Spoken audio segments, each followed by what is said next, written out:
No, I think that's been the case with every relaxation of restrictions we've had over the course of the last year or so. There are always people kicking and screaming about these things, and it becomes a bit like the boy who cried wolf. You know, the British Medical Association have been saying essentially exactly the same thing from last July when we had Freedom Day. They said we shouldn't do it, to January when the government dropped the Plan B restrictions, and now again with this. The only question is there actually going to be a wolf arriving, as happens, of course, in the story?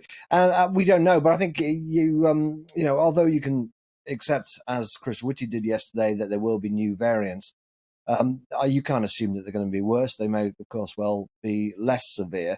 But the point, I think, is that you cannot live on a permanent war footing expecting the very worst to happen. We can spring things back into action if we need to. But I think the days of spending £2 billion a month on free testing do need to be over. I don't think it's the best use of money in the healthcare system. This seemed to be the big sticking point yesterday, particularly from opposition politicians, perhaps those who didn't want to sound as if they wanted to limit the liberties of the people of this country, arguing for continued mass taxpayer funding of tests. I suppose, in a funny way, that does limit the liberties of the people of the UK, because ultimately we'll have to pay for it all. Yes, but I mean, we're paying for it anyway. I mean, there's a good argument for saying it would be more efficient if people bought their own tests.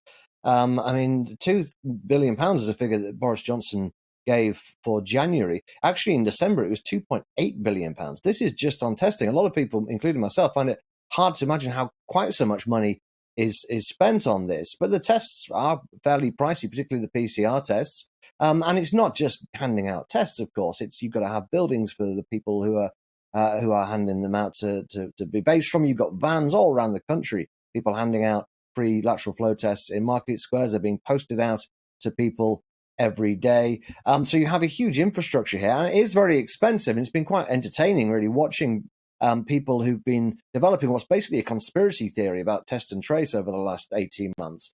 And saying that it's a £37 billion white elephant, all the money's gone to Dido Harding, it's all corrupt and what have you, and it hasn't worked. They're now saying we need to do more of it.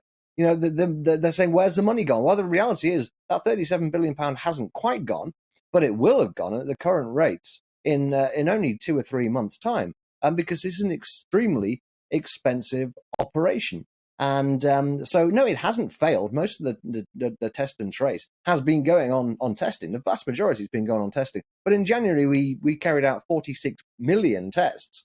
And they're just the ones that are recorded. And you can be quite sure that there's a huge number of lateral flow tests that were never registered with the government, huge number of lateral flow tests that are stuck in people's cupboards.